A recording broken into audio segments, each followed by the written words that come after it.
Hello and welcome to this video about solving two-step inequalities. The learning target for this lesson is building on our understanding of equations and inequalities to solve two-step inequalities. So first of all, let's talk about the process and tips. First for the process is that it is very similar to solving two-step equations.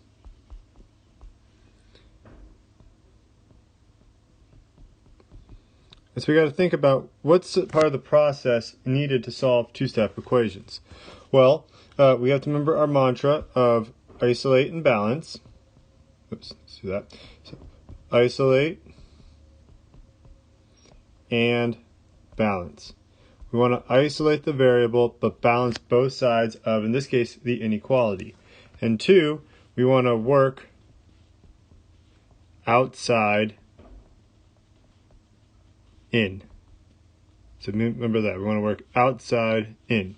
And then the other thing we need to keep in mind with solving two-step inequalities is that we have to flip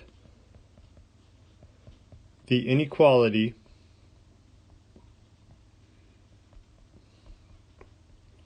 whenever we multiply or divide by a negative. After that, it truly is just the same process as solving two-step equations. So now that we've kind of talked about the process and some tips, let's look at some examples. So let's say our first one is 2x minus 8 is less than or equal to 24.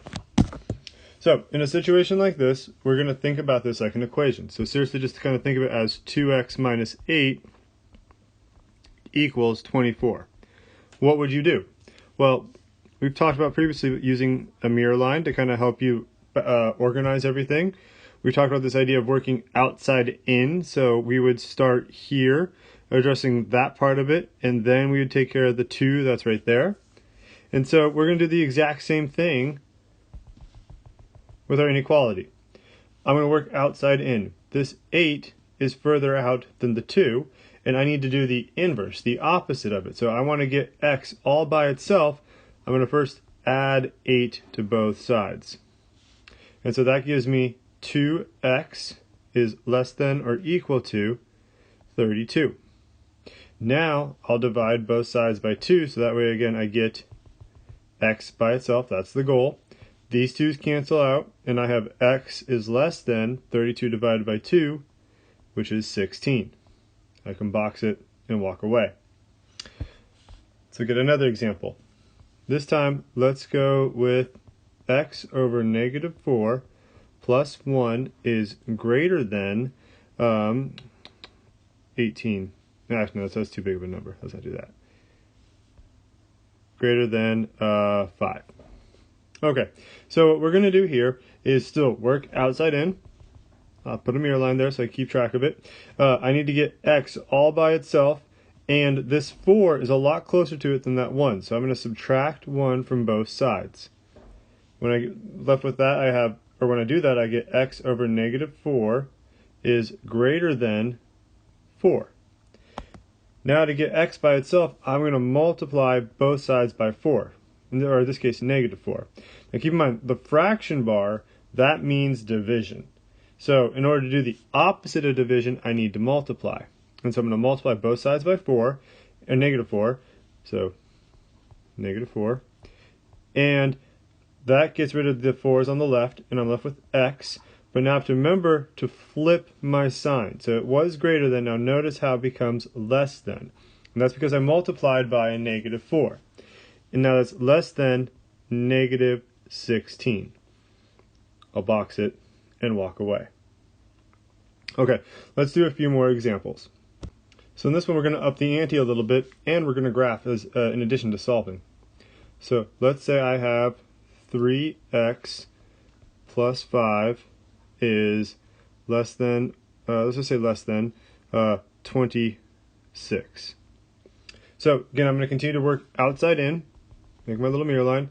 I'll subtract 5 because that's further away from my x. Notice the distance from 3 and 5, or between 3 and 5 to x. The plus 5 is further away, so subtract both sides by 5. 3x is now less than 21. And I can divide both sides by 3. And I have x is less than 7. Now when it comes to graphing, I'll make a number line. I'm going to put the number in question, so that's 7 here. If you want to, you can put some other numbers just to kind of get some reference. So maybe I'll go 5 and 9. I could easily make that 0 and 14, just to have perspective and know what's going on. Now I have to look at my inequality. Since I have a less than, that means I'm going to be using an open circle at 7. And now I'm going to go to the left, because I can use the arrow trick when the variable's on the left to know that I got to point it to the left. Alright, let's do another example.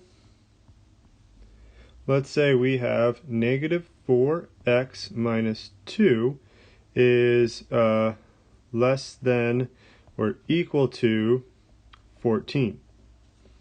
Now in a situation like this, still going to do a lot of the same stuff. I'm going to add 2. I have negative 4x is less than or equal to 14.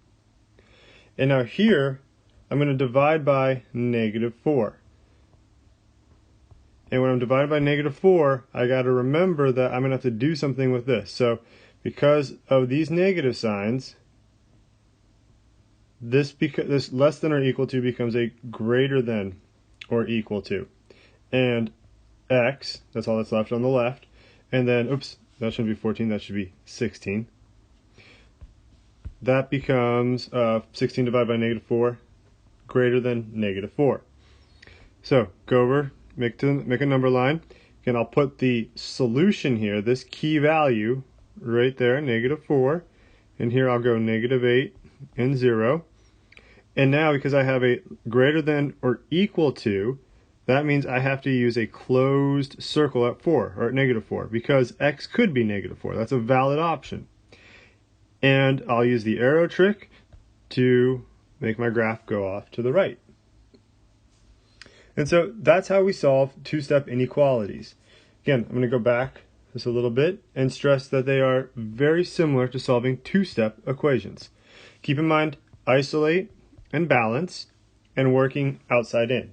By using inverse operations. The only other rule we have to keep in mind is when we learned when dealing with one-step inequalities, and that is flipping the inequality whenever we multiply or divide by a negative number. Good luck with your homework or practice, and let me know if you have any questions.